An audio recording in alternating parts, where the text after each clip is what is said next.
Salut à tous et bienvenue sur la chaîne. Aujourd'hui, un sujet que beaucoup pensent maîtriser, mais qui cache en réalité des subtilités redoutables, les fonctions en bash. On va voir la syntaxe de base, bien sûr, mais surtout tous les pièges qui piègent même des développeurs expérimentés. La portée des variables, la limite cachée des valeurs de retour, et la récursion. Accrochez-vous, ce cours est dense. C'est parti. Commençons par la syntaxe et la déclaration. Il existe deux façons d'écrire une fonction en bash. La première utilise le mot-clé function, suivi du nom de la fonction, puis des accolades. La seconde, plus courte, se contente du nom de la fonction suivi de parenthèses vides, puis des accolades. Cette deuxième forme est particulièrement appréciée des développeurs habitués au langage C, et elle est aussi plus portable entre différentes implémentations de shell. Une fonction fondamentalement, c'est un bloc de code qui exécute un ensemble d'opérations, une véritable boîte noire qu'on utilise dès qu'une tâche se répète, avec ou sans légère variation. Premier piège à connaître. Si vous écrivez votre fonction sur une seule ligne, la toute dernière commande doit impérativement être suivie d'un point-virgule, même juste avant l'accolade fermante. Sans ce point-virgule final, bash génère une erreur de syntaxe. Deuxième piège, tout aussi important, une fonction ne peut jamais être complètement vide. Et attention, même une fonction qui ne contient que des commentaires est techniquement considérée comme vide par bash, qui refusera purement et simplement de l'interpréter, avec une erreur de syntaxe à la clé. Une règle fondamentale à bien comprendre, la définition d'une fonction doit toujours précéder son tout premier appel. Il n'existe absolument aucun mécanisme de déclaration anticipée, comme on pourrait en trouver en langage C. Mais attention, la nuance est subtile, une fonction peut tout à fait référencer une autre fonction qui n'est pas encore définie au moment où on l'écrit dans le code, tant que cette seconde fonction existe bel et bien au moment où le premier appel a réellement lieu à l'exécution. La règle exacte à retenir, c'est le moment de l'appel qui compte, pas le moment où le code est écrit. Passons maintenant au passage d'arguments à une fonction. La syntaxe est simple. Vous appelez votre fonction suivie des arguments souhaités, et ces arguments deviennent accessibles à l'intérieur de la fonction, exactement comme des paramètres positionnels classiques, c'est-à-dire $1, $2, et ainsi de suite. Troisième piège vraiment important à connaître. Les arguments passés en ligne de commande à votre script ne sont absolument pas visibles automatiquement à l'intérieur d'une fonction.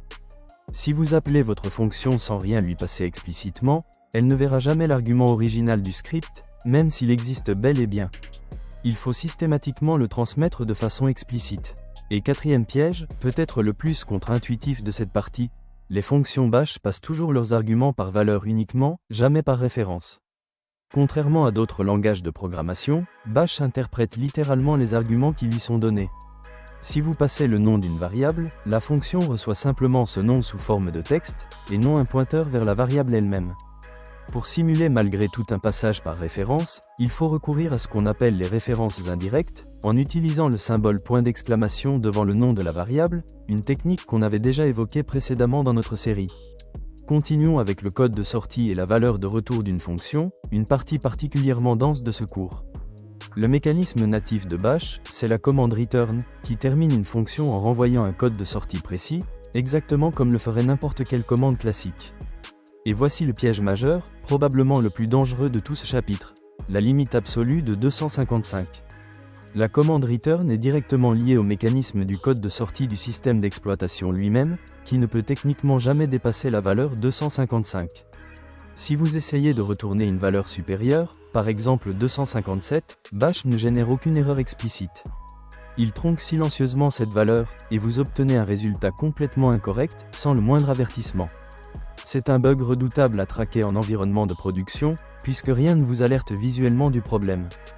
Heureusement, il existe deux solutions professionnelles bien établies pour contourner cette limitation. La première consiste à utiliser une variable globale dédiée.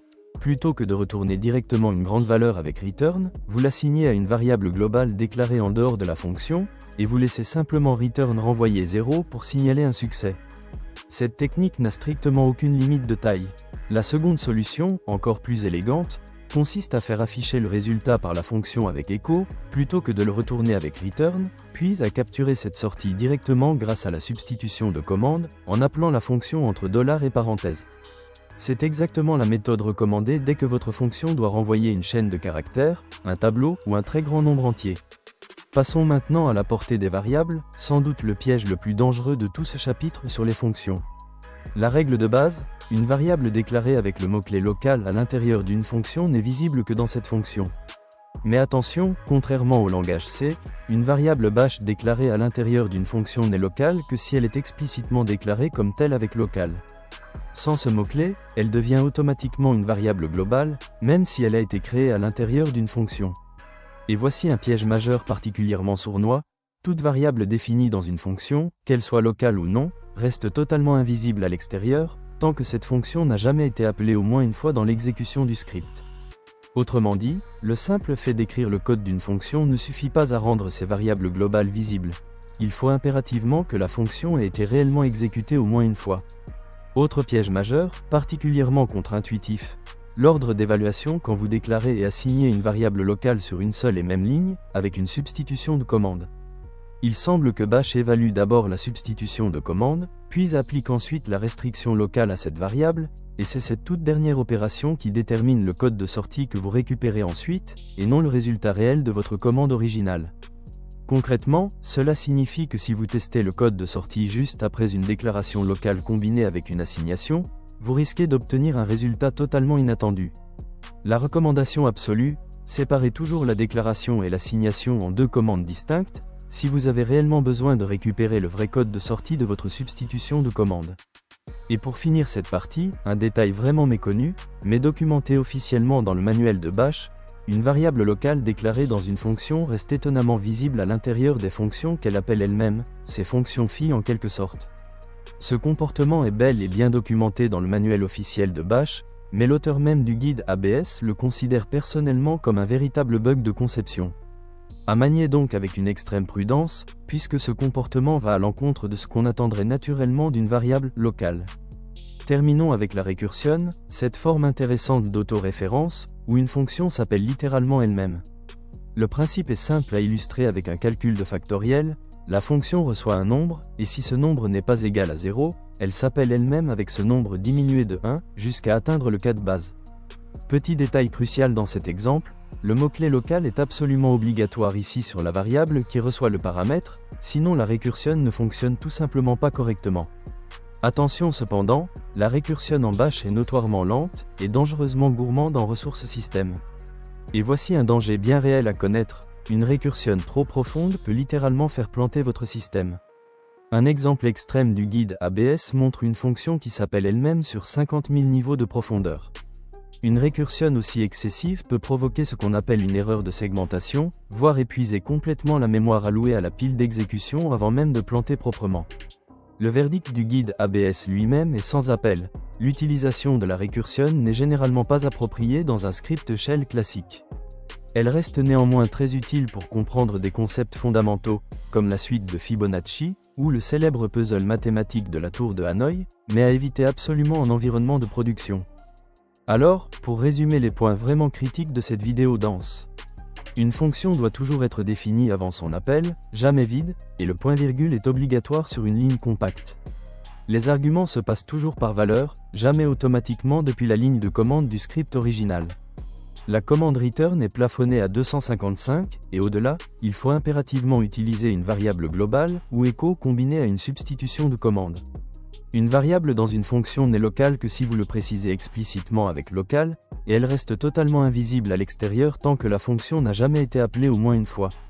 Et la récursion, bien que techniquement possible en bash, reste lente et risquée, à réserver à des cas très précis, et toujours avec une grande prudence.